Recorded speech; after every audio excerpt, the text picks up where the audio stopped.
O Grenal 452 ainda repercute no estádio Beira-Rio, dentro e fora de campo. Afinal, ele traz consequências para os próximos dias do Colorado. Uma cena inusitada repercute e causa furor nas redes sociais. E uma negociação milionária está prestes a ser concretizada para que o Inter coloque um dinheiro importante no seu cofre. Eu te conto tudo isso depois da vinheta.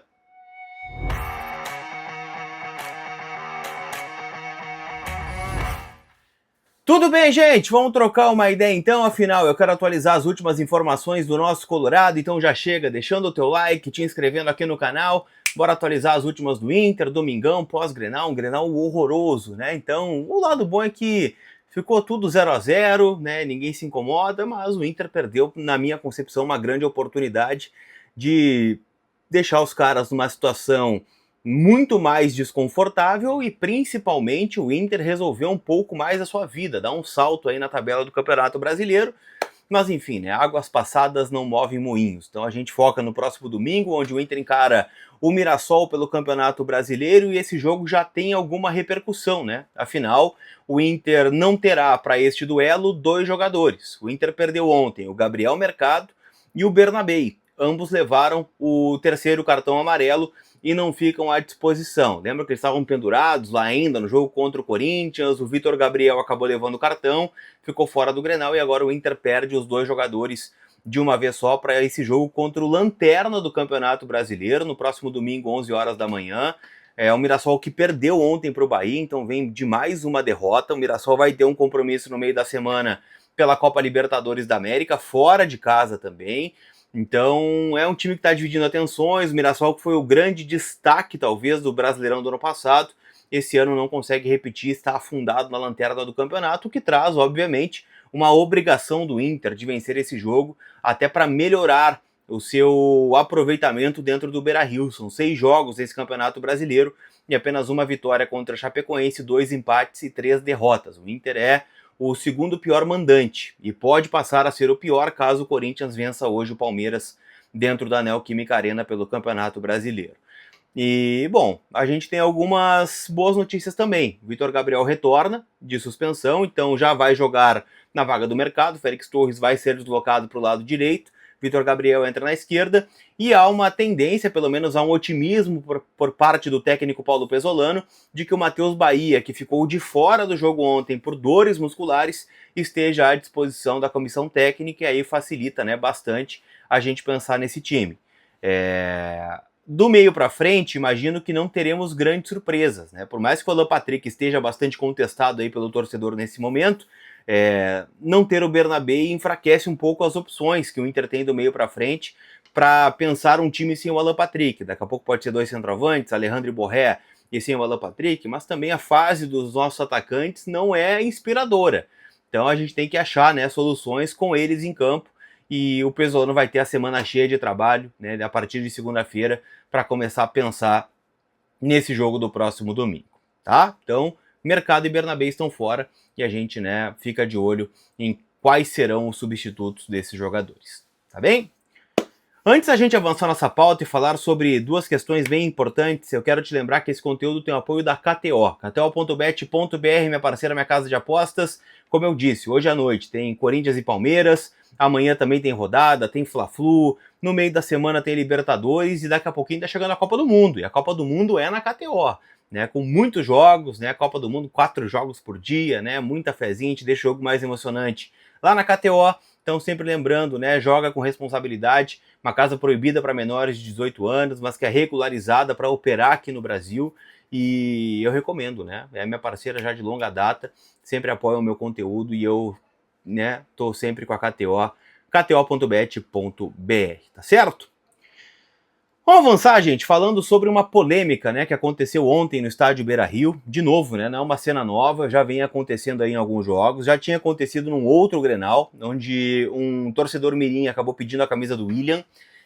E ontem, um pai que estava com um filho pequeno, uma criança realmente, que não tem nem discernimento ainda ao certo do que é certo e do que é errado, eles tietaram o Everton, goleiro do Grêmio, que estava saindo para o vestiário. Ele deu as luvas a esta criança e tirou uma foto.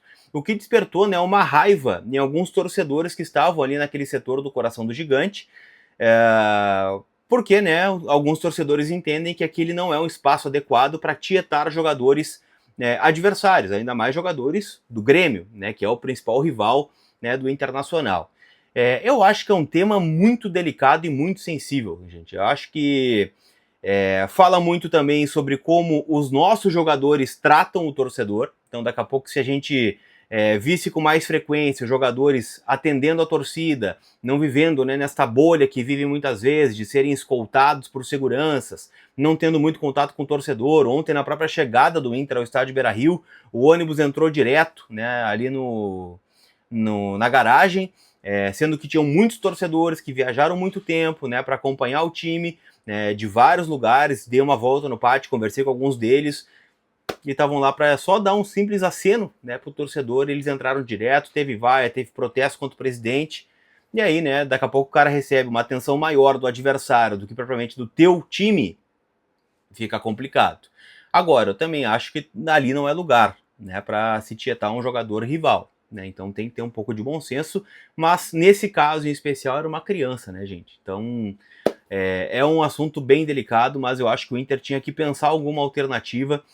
O Inter já fez alguns treinos abertos, eu acho que deveria ser mais frequente isso, né, para que se crie essa sinergia entre os torcedores, entre o grupo de jogadores, né, que a gente tenha a possibilidade, né, de ver crianças pedindo autógrafo aos jogadores, tirando foto, né, tendo, né, uma relação mais próxima. Porque muitas vezes, gente, vocês me mandam um direct aqui, né, seja lá no Instagram, no Twitter, perguntando, pô, como é que eu faço para levar meu filho para tirar uma foto com o Alan Patrick, com o Borré, com o Carboneiro, com o Bernabé. E, cara, é difícil, né? Muito para quem tem tempo, que é o caso, né, de ir até um treino lá no CT, esperar os jogadores saírem um a um na porta do carro e dar a sorte de baixar o vidro e aí atender, e dar um autógrafo, tirar uma foto, ou, né, na saída do jogo, e aí nem sempre acontece, né, esse contato com maior frequência. Então é sobre isso, né? Acho que o Inter também tem responsabilidade nesse caso, e aqui não falo como instituição, falo como a blindagem excessiva ao seu grupo de jogadores. Mas, né, é um tema que repercutiu, coloquei algumas imagens aí, né, do Matheus Dávila, do canal A Dupla. A gente nunca gosta de ver esse tipo de cena no estádio Beira-Rio. Pra gente fechar, quero falar sobre uma negociação que está muito perto de ser concretizada. Informação do Leonardo Mol, da Rádio Bandeirantes, é de que o Inter está encaminhando a venda do lateral esquerdo Ramon, que está de novo emprestado ao Vitória nessa temporada. Ele tem, né, um vínculo de obrigação de compra e o Vitória está antecipando essa compra, né? O Vitória pagará cerca de 5 milhões de reais ao Internacional pela permanência definitiva do Ramon, que foi contratado pelo Inter ainda no ano passado para ser uma sombra do Bernabé. O Inter contratou ele junto ao Olympiacos da Grécia, investiu, né, cerca de 1 milhão de euros à época, né, ou 2 milhões de euros, e está tentando resgatar um pouco, né, desse investimento, e é um jogador que não fica aqui. O Ramon está muito bem lá no Vitória, fez gol ontem na vitória de 2-0 contra o São Paulo lá no Barradão. Então, né, é um dinheiro que o Inter vai acabar recuperando e que vem em boa hora para melhorar o fluxo de caixa do Inter nesse momento. Então, Ramon, lateral esquerdo, está deixando, né, o Colorado de forma definitiva. Não vai deixar saudades, mas vai deixar um dinheiro, pelo menos, né, para equilibrar o que o Inter gastou para trazê-lo e a resposta que ele nunca deu aqui do estádio Beira-Rio. Tá bom? Chegou até o final desse conteúdo? Então deixa teu like, te inscreve, né, para ter sempre que eu postar um vídeo aqui a notificação de que tem conteúdo novo aqui no canal. Tá bom? Aquele abraço, a gente se vê. Fui!